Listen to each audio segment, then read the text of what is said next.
Hi everybody, welcome back. This is Professor Hank, and this video I'm going to give you a very brief overview of functions in Lisp, and just enough to get you started here, so you can kind of get your bearings and you have a feel for how these things basically work. So let's go ahead and talk about it. Let's get started. So I want to talk to you about how you can define a Lisp function. I want to give you an example of a recursive Lisp function, show you how to call one, show you how to set up parameters, introduce you to that keyword define, and I want to talk about the default way to return values from a Lisp function. Okay, so it's kind of unusual, maybe it's a little bit different than what you're used to. So let's go and get started here. So for this very first function that I'll write for you, we'll just add two numbers together, right? That's always an easy thing to do. Start off with. So when we define the function, we're going to have an opening and closing parentheses. I like to split them up on different lines because it feels a little bit more like C style blocks to me that way. Okay, so start off the function definition with the keyword define. Then you have the name for your function, which in this case I'll call it add them. And so I'll add two numbers together. And so we've got, well, we'll make it interesting. We'll add three. We're going to have three parameters then, right? So I'll call those parameters x, y, and z. Okay, now on the next line, what I'll do is I'll have my expression for performing the addition, x, y, and z, right? And I'm done, right? So what? What do you mean you're done? Well, there's no explicit return statement necessary here, right? So by default, the way Lisp functions return values is they just return the last expression that was evaluated. Okay, so let's call this function and display the results on the screen. So I'll use a print statement to do that, and we're going to call the function like you call anything else in Lisp, right? With the name of the function followed by some arguments, right? And let's go ahead and run this and see what happens, right? So 21, so 8 plus 6 is 14, plus 7 is 21. Okay, then let's do another example here. How about we write a function that is going to find an average, right? So that's usually a common thing to do here. So if we're going to do that, we'll do the defun thing again, and then we'll have a function called abg, and we'll find the average of three numbers, say a, b, c, right? And so what's going to happen, similar kind of an idea, the last expression evaluated is going to be the one that is returned, right? So I'm going to want to add those three numbers together, right? But then I need to divide those by 3. Okay, and so that's all that I need inside the function definition. So let's go ahead and call the function, and this time we'll set the value that's returned. We'll go ahead and put that into a variable ands. Okay, so avg, and we'll say 867 again. Okay, and then I'll print out the average. Okay, so let's see what happens. So average is 21, or 7. 21 divided by 3 is 7. Okay, so next example, let's try to make a function that can return the bigger of two values. Okay, so let's do that. Now remember, last value evaluated is the one that's going to get returned, right? So let's go ahead and define the function. Oops.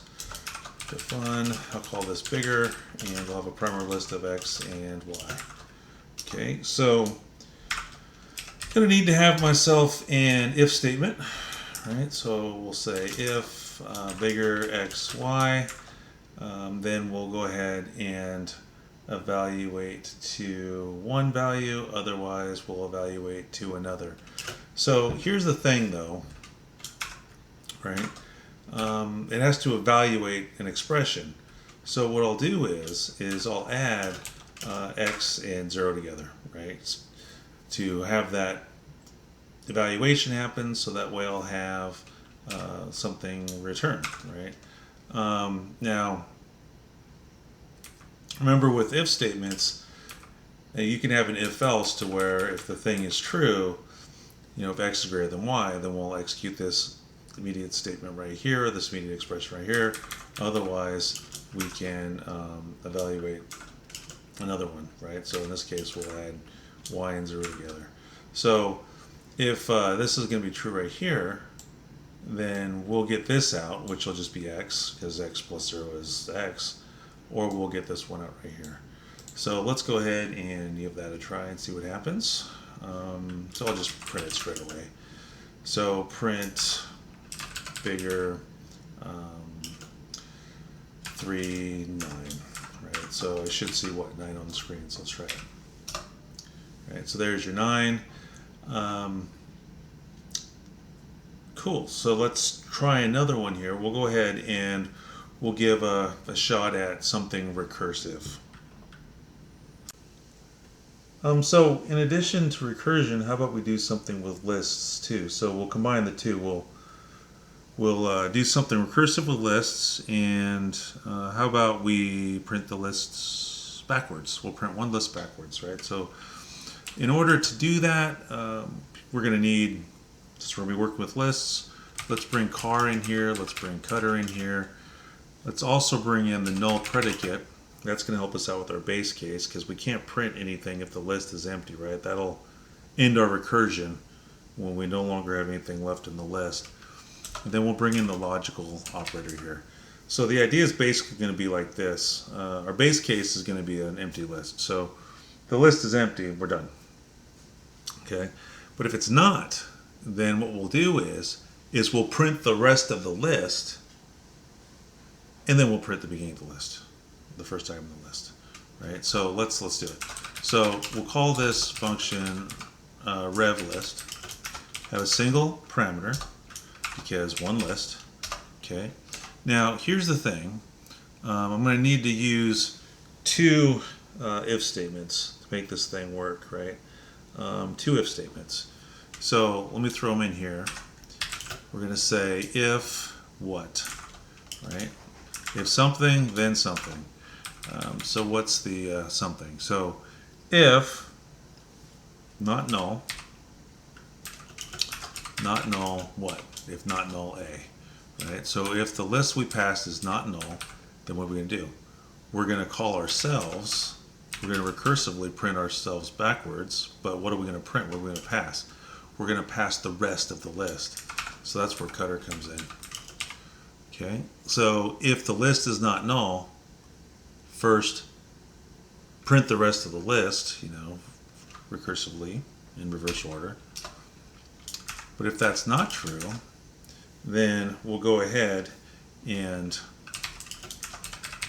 check to see again if we don't have a empty list. If we don't, then we'll go ahead and print what? We'll print the first item in the list. Okay, so that should be the end of our function, right? So I've got to do this for both lines here. I mean, we could write it a different way to make it a little bit cleaner, but we're going to go ahead and do it this way. So if not null A, go ahead and recursively do what we're going to do to ourselves to the rest of the list. And if not null A, after that, print the first item in the list. Okay, so let's go ahead and try it. We'll call it. And I'll just pass it a list, A, B, C, D, E, F, G, and let's try it. Okay. So there you go, right? So there's the G, there's the F, there's the E, there's the D, there's the C, there's the B, there's the A, right? So it's in reverse order because why? We printed out the rest of the list, and then we printed out the first item in the list. Okay, so one last example here. How about something a little bit more complex? How about a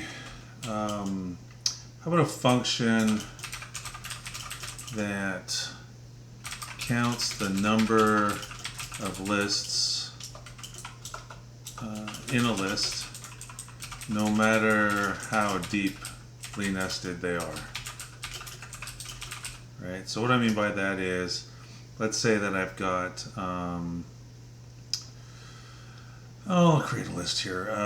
Set Q, A, and I'll just make some stuff up here. A, B, C, D, E, F, G, H, I, J, K, L, right? So this would be 0, right? Because there's no lists inside this list, right? But if suddenly I put, parentheses around D, E, F, G, well, then there's one list in there, right? And if I put another one around I and J, well, then there's 2 lists in there. So my function should return 2. Now, what if I put a list in between the E and the F? Well, then there's now suddenly this outer list here contains 1 list for that, 2 lists for that, 3 lists for that, right? And then what if I add 1 more in here? So about GG. Okay, so if I do that, then I should have what? A total of 1, 2, 3, 4 lists in there, right? So how about we write a function that's going to count how many items are in that list. So it's going to have to be recursive. That'll be the easiest thing to do here. So we'll call this count lists. Okay, and I'll need 1 parameter. And if the list is empty, well, then obviously I shouldn't do anything. So I'm going to use the cond decision structure here. Now, the difference between cond and if is that cond is you're used to the if-else-if in C++, right? That's what cond is. Basically, you're going to have a series of test expressions, and if one of them is true, then the rest get skipped. And if all of them are false, then you're going to have a default option, right? So cond, and so the very first test I'm going to have is going to be if something is null, right? So if the list I pass this is null, well, then there's nothing to do, right? So that's going to be my base case too. So once I've got an empty list, well, if the list itself is empty, well, there's no way that there can be a list in there, right? So naturally I'd be returning 0. Okay, but my second option is, what if instead I've got a list, right? What if what's been passed to A is actually a list? Then what I'll want to do is I'll want to check the the first element of that list. So I'd want to grab that very first element of it, okay, and check to see if that's a list. Now, if it is, then I need to count, right? So I'm going to add 1 because that's a list that I have in my list that I'm searching through, right? So if the first element of the list that I passed to count lists is itself a list, well, +1, right? But I'm not done yet, because that would mean, so for example, this would be a list, right?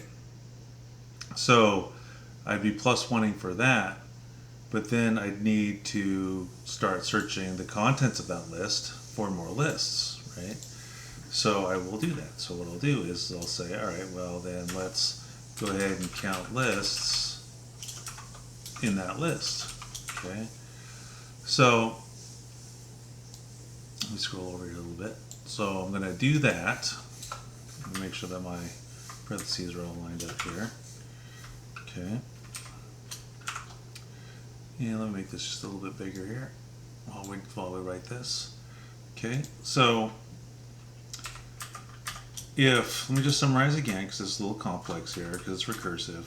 So if the first element of list A, as specified by car A, is itself a list, then I'm going to add 1, right, plus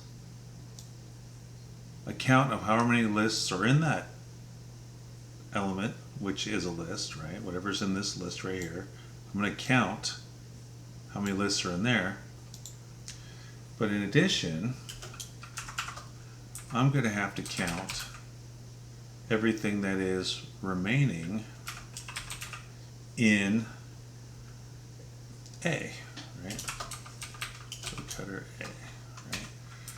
So now if it's not a list, then I need to move on and count 0 because it's not a list, and continue looking through the rest of the list. Okay, so something like that. So let me try to summarize it one more time, right? Because I know this is hard to follow because recursive thinking always is. So let's see here. So I'm missing a closing parenthesis here. So let me get that, and let me get that, let me get that. Okay, so let's trace through this recursive function, right? So let's say that I'm going to call, which I am, I'm going to call count lists, okay, and I'm going to pass it this variable A, okay. Now when I first passed it, this entire list is going in, the whole thing, right? So is that an empty list? No. So then what's going to happen? The second condition kicks in, right? This test right here. So car A is going to pull off the first element, which is A right there. Is that a list? No. So then we kick down to here, and so then we add 0 plus we count the rest of the list, right? So in the second instance of the function, right, this is going to be the remainder of the list, right? And so then that gets past A in the second instance of the function, so then we go down, check out the con, right? Is that an empty list? No. Now, is the first element of the remainder, is that a list? Yes, it is, right? So then what's going to happen is we're going to add 1. Now this is where it gets kind of crazy because we're going to add 1 for the GG, right? And so then we're going to call count list on the GG. That's going to start another instance of the function, right? And then we're going to count list for the rest of the original list, right? So there's the two parts. There's the GG, which is car of A in that case, and then here's the cutter of A, right? So we're going to count lists on GG, which is the car of A. Then we're going to count list on the cutter of A, which is everything else, right?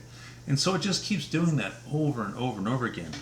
So for everything that's not a list, we add 0, right? And as soon, our base case is as soon as we hit a null list, which is to say a list that has nothing in it, then we're done, right? Okay, so let's go ahead and try this. All right, so you got plenty of time to look at the code on your own. You know, you can stop the video whenever you want to. You can try to work it out in your head. You can trace through it on your own just to see how that works. But let me go ahead and run it. All right. All right, so, oh, I've got in parentheses somewhere that shouldn't be. So let's go find our parentheses here. See our mismatched parentheses. Oh, okay, it looks like probably way the heck up here on line 36, right? So let's try one more time. All right, so I gotta still have a count list. Okay, so, oh, forgot an S. So one more time.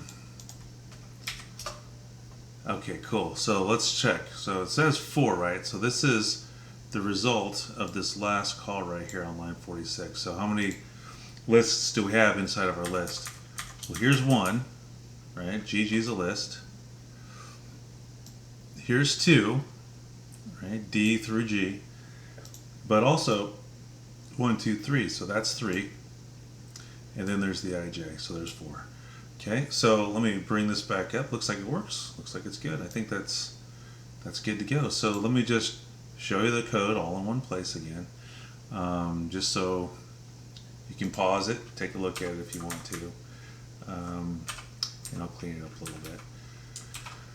Okay, all right. So I guess that's everything that I wanted to cover. I mean, so in this video, I mean, what did I show you? A bunch of stuff. How to define a Lisp function. We did a couple examples of recursive Lisp functions. I showed you how to call them, set up the parameters, the new keyword defun, the default way on how to return values. Showed you a couple different ways of how you could return them. Showed you how you could assign values from a Lisp function to a variable. So we use some conditionals here, and we worked with lists a couple times. Printed a list in reverse and showed you something quite a bit more complex, right? Okay, so that's going to bring this video to a close. If you felt that the video was useful, please consider giving the video a thumbs up, and if you thought that the video sucked, well, then you've got that thumbs down button as an option as well. If you'd like to see more videos, if you're interested in more content from the channel, feel free to hit that subscribe button. And as usual, if you're a student of mine and you have further questions, feel free to drop me an email or to stop by my office hours. Okay, thanks for watching, and we'll see you next time.